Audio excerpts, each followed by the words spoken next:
The White House will consider reportedly whether to give its permission for Ukraine to use Western-made weapons in attacks against targets deep inside Russian territory. The issue is expected to be a key topic today as British Prime Minister Keir Starmer visits President Biden at the White House. Britain has signaled it wants to let Ukraine use its Storm Shadow long-range missiles to strike Russian targets, but it wants the U.S. to sign off on that. Those deliberations come as Russia intensifies its assault on eastern Ukraine, cutting off the water supply to one city and destroying a strategic highway overpass. Russian forces have also launched a counterattack against Ukrainian troops who have seized about 500 square miles of Russian territory in the Kursk region. With that, we go out to Ukraine, there in the capital city of Kyiv, with international correspondent Jason Bellini. Jason, what impact would these weapons have on the battlefield? Biden has resisted this for a while, fearing escalation if the big boy weapons deep in Russia get used by Ukraine. So why has there been what could be a significant change of heart?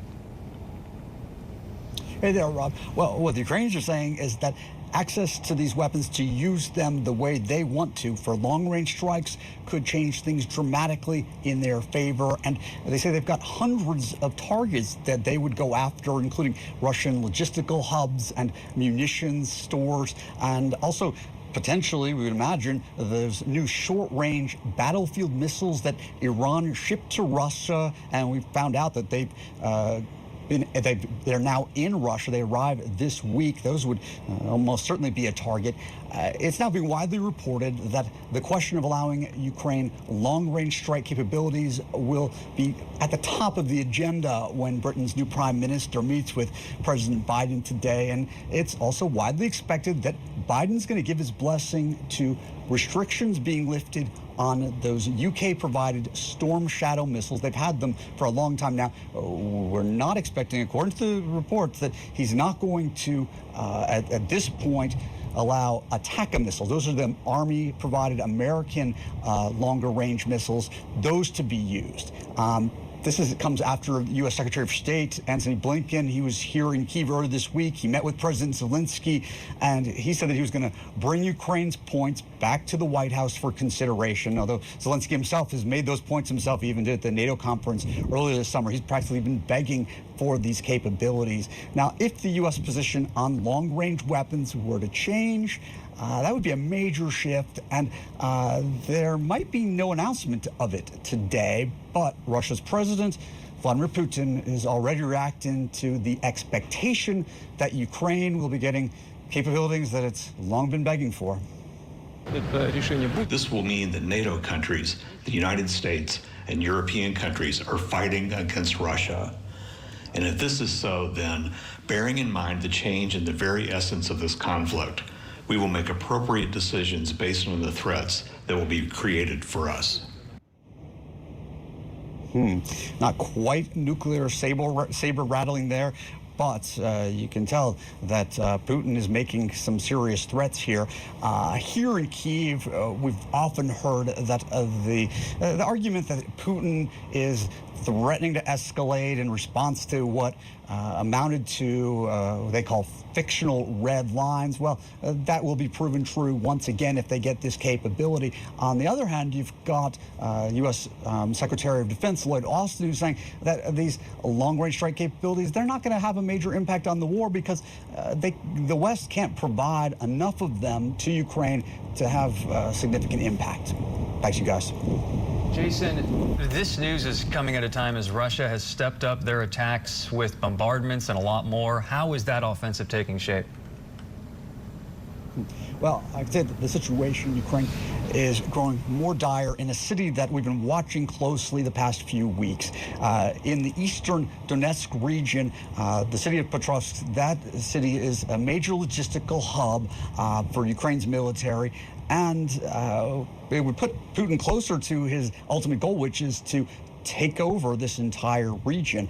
Now they've cut off the water supplies, the Russians have, and with officials pleading once again for residents to get out.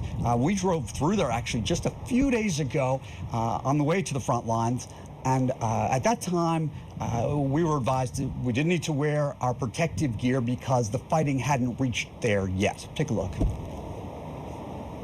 Right now we're driving quickly through Pokrovsk, a city that may be on the brink of being taken by the Russians within just a few weeks. They're fewer than 10 miles away.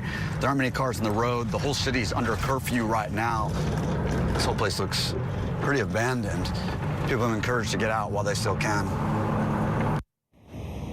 And there's an update to what I said just a few days ago as I was going through Pokrovsk, and that is it's no longer 10 miles. The distance the Russians are away is now reportedly 5 miles. And Ukraine's already halted their daily evacuation trains from the city. This is even more of a sign that the security situation there is unraveling, and unraveling quickly. Back to you guys.